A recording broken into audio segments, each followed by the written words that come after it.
Okay, in the cell signaling unit, there's a lot of things that you have to not just know the definition of, but know what they mean exactly. There's 4 kinds of cell signaling that happen with cells. There's paracrine, where cells that are near each other but not like exactly close to each other send a signal. The way I remember it is that paragraphs are sort of long. Now you have endocrine. This is something that's really far away, so like one cell carries it all the way down from the bloodstream to another cell, like from the head to the foot. And I remember this with essays are much longer than paragraphs, right? Endocrine, essays.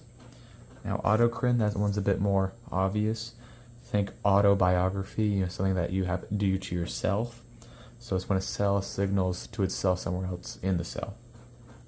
Juxtacrine is when the cells are juxt next to each other. So, they're basically touching like they are right here, if that makes sense.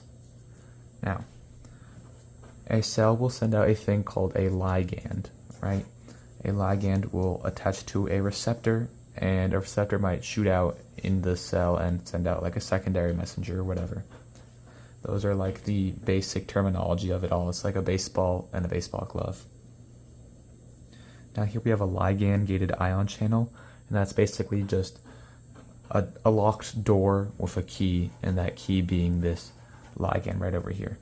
Now it doesn't have to look exactly like this. You could have a ligand attached to a receptor, and then it brings a gated ion channel, but most often usually you'll see something like this. Now we have the G protein coupled receptor, or GPCR. It'll look something like this, where a receptor hits it and goes wee wee wee wee, and then it shoots off 3 separate signals, 3 separate secondary messengers, and you'd call that signal amplification, because you go from 1 signal to 3. Now, there's 3 kinds of protein channels that you'll find in a cell. There's a uniporter, where it goes with the gradient just straight through, aquaporin, think that.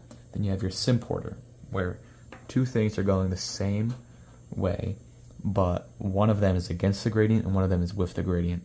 So let's say, there's a lot of water here, not a lot of water here, and a lot of glucose here, but not a lot of glucose here. So if this was glucose and this was water, the glucose is going against the gradient and the water is going with the gradient, and they're all being pushed into the cell. Antiporter is kind of like that, but like the opposite, where one thing is going against the gradient, like let's say sugar again, and one thing is going out with one thing is going against and another thing is going with the gradient, and they're going in and out just like that. So water is leaving the cell, glucose is entering the cell. Now let's look at a transduction pathway, a transduction pathway for a cell. So you have the reception of some sort of ligand with an RTK. An RTK basically means that it's a receptor that phosphates attached to. So this is an ATP. ATP becomes ADP. You have this little phosphate here. And then kinases will attach to those phosphates, and they'll move around, and they'll attach to another kinase, and they'll just keep on going. And it might send out like a secondary messenger, like this cyclic AMP or CAMP. And that will go eventually, sooner or later, to the nucleus, where a response happens. See, you can hear the DNA becoming RNA and like creating a ribosome. Now eventually this reaction has to stop. This is done with phosphatase. This removes the phosphates from the whole shebang. However, phosphorylase are different. A phosphorylase is what brings the phosphates to the things. So a kinase is a phosphorylase, right? They add phosphates, while phosphatases remove those phosphates. Now let's talk substrates. This one's way more simpler. You have a thing called an enzyme, you have a thing called a substrate. It's a little part of an enzyme that's called an active site. It's like a lock and key method, right? This is like the keyhole of a lock. So that substrate goes in, and it might, move around to make it better. This is what's called an induced fit, and this will catalyze a reaction, basically making the best environment to use the least amount of energy for something to happen. So right here, there's like barely any energy used to break apart this substrate into 2 little pieces. Now let's say you have an intended substrate that's trying to go in, but something gets in the way, like my cat just there. That would be a competitive inhibitor.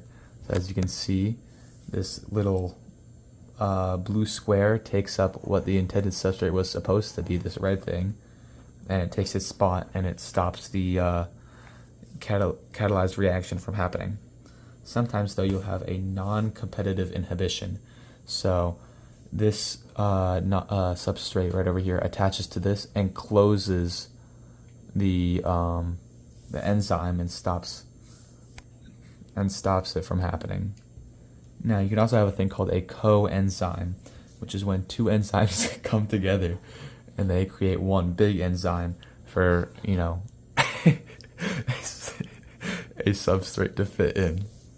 You also have these things called cofactors, which basically act as non-competitive inhibition, but like reverse, where it can like get something to start instead. And these are like non-organic things, while coenzymes are organic, right? But they basically serve the same purpose, except cofactors are like minerals and stuff. Now you have something called feedback inhibition. If you've ever seen those machines where you flick a switch and then the machine turns off said switch, that's basically what feedback inhibition is. I'd put one up right here if I can find one. And that's basically what feedback inhibition is. So something starts a reaction and then eventually another thing will set out, whether it's like a non-competitive inhibitor or something like that, and it stops the reaction from happening again. Right? So it's just a one-time thing. And that's how feedback inhibition works. I believe that's everything. Good luck on your tests and all that. Yep.